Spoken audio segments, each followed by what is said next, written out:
Hey everybody, Alan here, the science guy from Discovery Naturals, answering a question about how to apply our beard dye. Our natural beard dye is very different than the chemical guys, just for the name. And so the Just for Men product that's out there is chemicals, and you sort of paint it on with a brush. Well, our product is different. It requires a different application method. You use the powder, mix it with water. Sometimes you add a little bit of salt. Sometimes you will need to add a little bit of acidic component like vinegar or apple cider vinegar. Anyway, the instructions detail all of that, but how to apply it, you scoop it with your fingers, like two fingers like this. You scoop it up. Wear a glove because it will color your skin on your hand if you leave it on there for a long time. It won't color the skin on your scalp or your face, but scoop it up with your fingers with a glove and literally press it into the bristles like this. This is what you want to be doing. You want to apply it by pressing it into the bristles. You want to get it all the way down to the skin and then make sure the entire portion of hair is covered by the paste. If you can see hairs that aren't covered by paste, it's not going to color them. That's the difference between a chemical product that you can just paint on with a little brush and using a natural product. It does take longer. I personally leave it on when I do color, which I haven't yet, but I will be soon. When I color, I leave it on for about an hour and 15 to an hour and 30 minutes. It must stay moist. Keep that in mind. You must keep the paste moist. That means either putting some sort of plastic wrap from your kitchen over the top of the paste once it's applied to keep the moisture in, or using a spray bottle to keep it moist and not letting it dry out. Our offices are here in Las Vegas, Nevada, and it's very dry, so it dries out really quickly. And if it dries, it's no longer coloring. So keep that in mind when you do your application to your beard. So, as I said, make sure you use plenty of powder to create a thick pancake-like, almost frosting-like mixture of the paste to apply to your beard. Make sure you cover it really heavily and then wait the prescribed amount of time. Like I said, about an hour 15 to an hour and 30 minutes, and then rinse thoroughly and wait. If by chance after you do that, the white like I have here sometimes can be difficult to color, and therefore you may need to do a second application. Most problems are solved by doing a second application. And one of the questions we get is, should I strand test? Should I spot test? The answer is yes, you should. Always strand test and spot test. Strand testing for me, not really possible. I don't have the strands to test, really. It'd be more of a spot test on somebody like me with short hair. For a woman or a man who has longer hair, you could always strand test on some of the strands underneath here. How do you do that? You mix up the paste, you coat the hair in it, you wrap it in plastic wrap from your kitchen, and make sure it stays moist. Or if it's a spot test, you apply it thickly enough to coat the hair. Remember, if it's not coating the hair and fully coating the hair from bottom to top, from root to tip, it is not coloring. And if you let it dry, it's not coloring. So keep that in mind always. And remember something, that when you strand test, it has to stay moist. So you would put a spot, maybe wherever you want, maybe under here, maybe over here. And then you would need to cover it with some kind of plastic wrap, or keep it moist with a spray bottle, like that, in order to see how the strand test works. This will tell you what color you're going to get with the color you've applied in your particular hair color. Hair color is like a fingerprint. Remember that. That's why they can use it to solve crime. Your hair is unlike anybody else's, so you need to test, and strand testing and spot testing is the only way to do it. Hope that answers your question. One of the questions that we get is, how do you properly apply your natural hair color? It's very important that you use a sufficient amount of powder to create the paste. When you do, you should be mixing it with water. Distilled water is good. If you don't have distilled water, you can use regular tap water. But the bottom line is, when you mix it, you want to mix it thick enough so that it's like pancake batter or like ketchup. It's got to be thick. It should stick. And it could be even as thick as, say, cake frosting. So you need it to be thick enough, and you need to use enough paste to coat the hair. If it's not touching the hair, it's not coloring the hair. If it dries out when you apply it during the hour and a half, 3 hours, however long you're leaving it on for your particular application technique, In my case, I leave it on about an hour and 15 to an hour and 30 minutes, but everybody's different. We recommend that you go longer at first, and then you can always shorten it as you go forward. Now, as far as how much paste to use, you need to coat the hair from root to tip. If it's not coated and it's not covered, it's not coloring. Just remember that. Hope that answers your question. And one of the questions we often get is, can I use your hair color after I have chemically colored my hair? That's a difficult question, and it goes back to the fact that you should always strand test before you do a full application. Strand testing is really important, or spot testing. Spot testing would be doing a little spot. Strand testing would be taking some strands from underneath in the back. Obviously, my hair is short. Can't really do that, but spot testing would be something a man would do with short hair like mine. A woman could do strand testing on her hair. The reason you want to do that is because the chemicals contain a lot of different things, so you don't know how they're going to react to a natural product like ours. So it's always best to strand or spot test before you do a full application. So the answer is yes, but always strand or spot test. Should the hair be wet or dry when applying the natural hair color?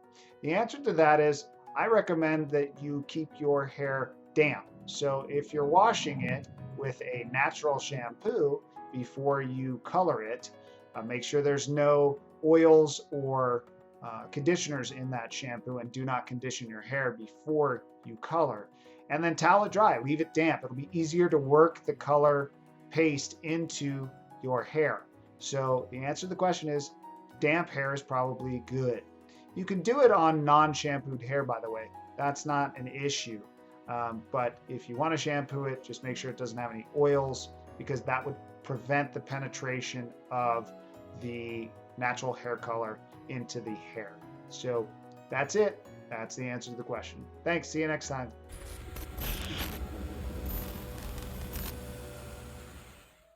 Hey everybody, Alan here, the science guy from Discovery Naturals, answering some of your questions about our natural hair dye. One of the questions we get is, can I do highlights with your product?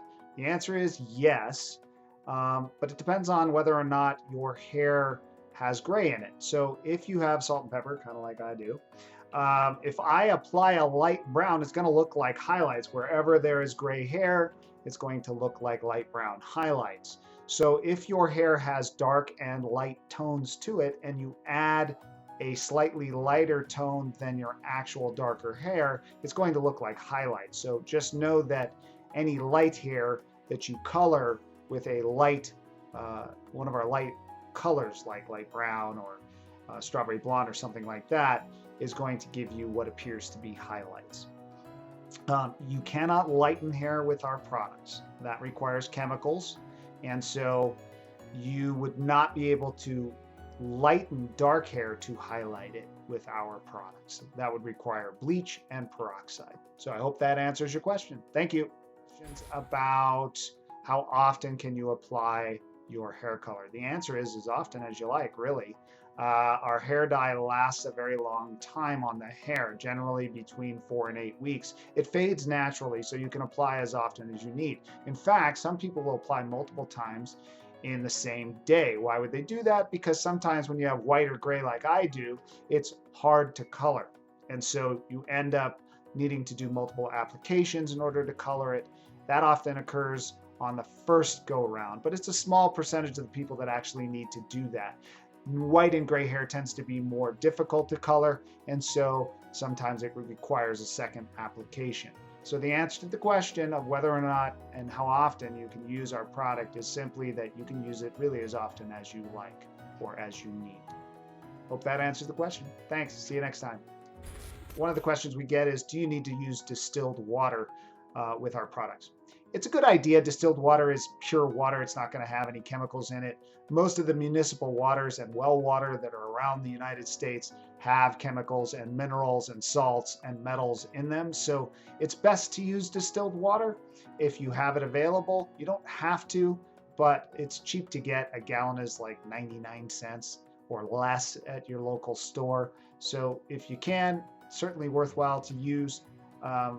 A lot of the municipal waters and well waters contain other contaminants, so they're not pure. So that's the answer to the question. Thanks. See you next time. What do I do if my hair turns a reddish color or I get some reddish tones in my hair? The reason that is happening is because we use natural plant dyes in our products, and one of those is henna. Henna is a reddish colored plant dye.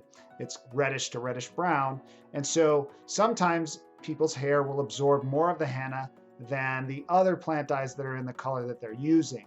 In that case, you need to increase the amount of the effectiveness of the other plant dyes in the product. So how do you do that? One of the ways is by adding a teaspoon of salt to the entire bag of hair color. This is going to make it turn a darker color. It's going to enhance the effect of what usually is the indigo, which is the other plant-based dye in our natural hair colors.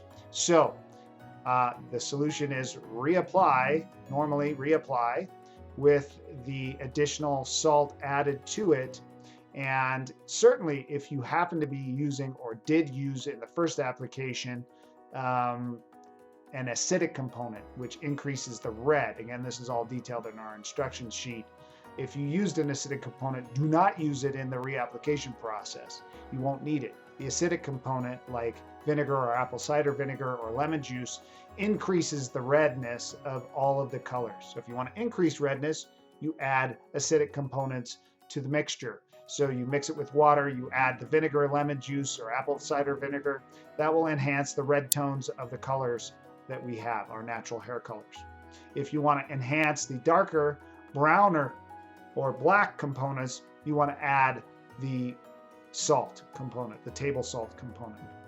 I hope that answers your question. If you have further questions, you can always call us 702-967-0755 or email us at help@discoverynaturals.com. Thanks. We'll see you next time. One of the questions we get is, what do I do if my hair turns green? Well, actually, what's happening when your hair turns green is that you're not using enough powder, meaning you're not using enough paste, which means you're getting what we call partial coloring, not full coloring. The solution is usually really simple. Second application with the right amount of powder, creating the right amount of paste and applying that right amount of paste to your hair and or beard and mustache. So what you need to do is make sure that you're using enough powder to create a thick enough paste and then applying enough of that paste to cover the hairs completely. If the paste is not touching your hairs, then it is not coloring. The other thing is, if you let the paste dry, it is no longer coloring. Any of those mistakes can result in your hair not coloring fully and giving you what it will look like a green tinge. So what you need to do is make sure that you use enough paste to create a pancake batter-like thickness, even like a frosting-like thickness, so that the paste is thick enough, meaning you've used enough powder, and then you apply it and press it into the bristles of the beard or mustache and get it down to the root and get it all the way covering the hair and smooth it over the top. Same thing in the hair. You need to get it down to the root and then covering the hair completely. Do not skimp on the amount of powder you use to make your paste, and do not skimp on the amount of paste you use to color your hair. So that's the key. Those are the things you need to do, and reapply if you get a green tinge, and it should resolve the problem for you. As always, if you have any other questions or need urgent questions answered, you can always contact us. Hey everybody, this is Alan here, the science guy from Discovery Naturals, answering your questions about our natural hair color and beard and mustache colors. And one of the questions we get is, what do I do if my hair turns a purplish color? This tends to happen with our darker toned colors, like our darkest brown or dark brown and black colors. And so the reason for that is that the hair is absorbing more of the indigo than the henna component. Those are the two plant dyes that make up most of our darker colors. And when you absorb more of the indigo, it's going to give it more of a purplish tone. So what do you do about it? Well, reapply. Adding vinegar, lemon juice, or apple cider vinegar to enhance the redder tones to tone down that purplish color. Normally, a reapplication would be necessary to do that, because if you've got the purplish tones, you're going to want to reapply. The other step you can take after you've tried that, if that doesn't work, it means your hair is really stubbornly taking more of the indigo color, which is a bluish black color.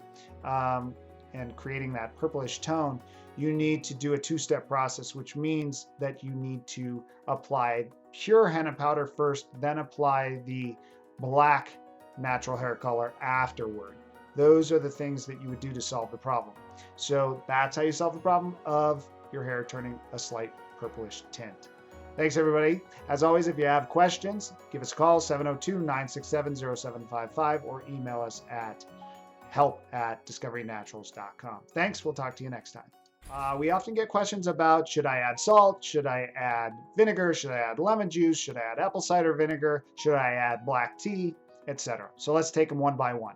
Should I add salt to my mixture? Salt is going to enhance the darker tones, enhancing the indigo plant dye in the product. So the indigo plant dye is enhanced, making the color darker shade than it would normally be. And so some people might want to do that. If you know your hair tends to absorb reddish tones, you might want to add the teaspoon of salt to the entire package, the 100-gram package of our natural hair color. Now, another question. Should I add vinegar or lemon juice or apple cider vinegar? All of those are acidic ingredients. Those are going to enhance the red tones, the reddish brown tones of our hair colors. So if you're using one of our strawberry blondes, our light red, our dark red, or one of our other reds like our natural red or our wine red, or even our auburn, which has reddish tones, and you want to enhance those red tones, you might want to add a small amount of lemon juice or vinegar or apple cider vinegar or something like that. That will enhance the reddish red tones of any of our hair colors. So only add that component if you want to enhance the red tones. As far as black tea goes, or black coffee, some people say you should add black tea or black coffee brewed cold, not hot. Never add hot water or hot tea or hot coffee because it can scorch the henna and the plant dyes can get damaged by those hot liquids. So always use room temperature or colder liquids. And so what you want to do is only add those to get darker shades, darker tones. If you're looking for a black or a very dark brown, you can add cold brewed coffee or cold tea, black tea, to your mixture. Okay, hope that answers your questions regarding what you should add or what you shouldn't add to our natural hair colors. One of the questions we get is, can you lighten hair with your hair colors? The answer to that is no, you cannot. The only way to lighten hair is by using chemicals, toxic chemicals like bleach or peroxide or both. We cannot do that. We don't contain chemicals. We can only darken hair. So, for example, if you have black hair and you put our natural red on your hair, it will not color your natural black hair to a natural red. We cannot lighten your hair. If you use a strawberry blonde on a dark brown, your hair will not become strawberry blonde. Okay? Now, the only way that you can lighten hair would be to pre-bleach and peroxide your hair to lighten it and then apply a natural color like ours, like a strawberry blonde. We don't recommend that because, quite honestly, it's damaging to the hair and your health potentially. So don't use chemicals. What you can do is, if you're gray like me and you have salt and pepper and you apply a strawberry blonde, if I wanted to do that to my gray hair, the gray would become strawberry blonde, looking like highlights or looking like strawberry blonde, whichever the case may be. So if I apply a natural red to my hair, my grays will turn natural red. The dark hair that I have will not. Now, if you apply a natural red or a wine red to black, you'll probably get a reddish hue, especially in the sun, to your black hair. Some people like that. It's quite nice. Now, if you apply our colors to your hair, it's going to make your hair shiny and healthy and look thicker. That's for sure. But it will not lighten your hair. So I hope that answers your question. Hey everybody, Alan here, the science guy from Discovery Naturals, answering your questions about our natural hair color. One of the questions we get is, do you need to let our hair color sit before applying it for an hour, 2 hours, 3 hours? The answer to that is no, you do not need to let our hair color sit. Our hair colors are finely ground and finely sifted, which means that when you mix them with water, there's more surface area in contact with the water, which means they're activated immediately and starting to release their color immediately. So you want to apply them immediately after you mix them. The only time you would want to delay, as it says in our instructions, is if you're getting too much of the blue or purplish tones, which come from the indigo plant dye. By delaying application a little bit, you will enhance the reddish tones and decrease the bluish purplish tones. So you might want to wait 15 minutes in that situation. But if you're not sure about that, you want to apply right away.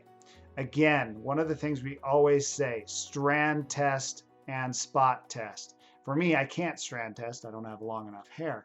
A spot test would mean putting a spot here or a spot here, or somewhere where you can't really see it, to see how your hair takes our natural hair colors and see if you have any issues with more reddish tones or more bluish purplish tones. And if you do, you adjust your application technique accordingly. So hope that answers your question regarding needing to delay application or not.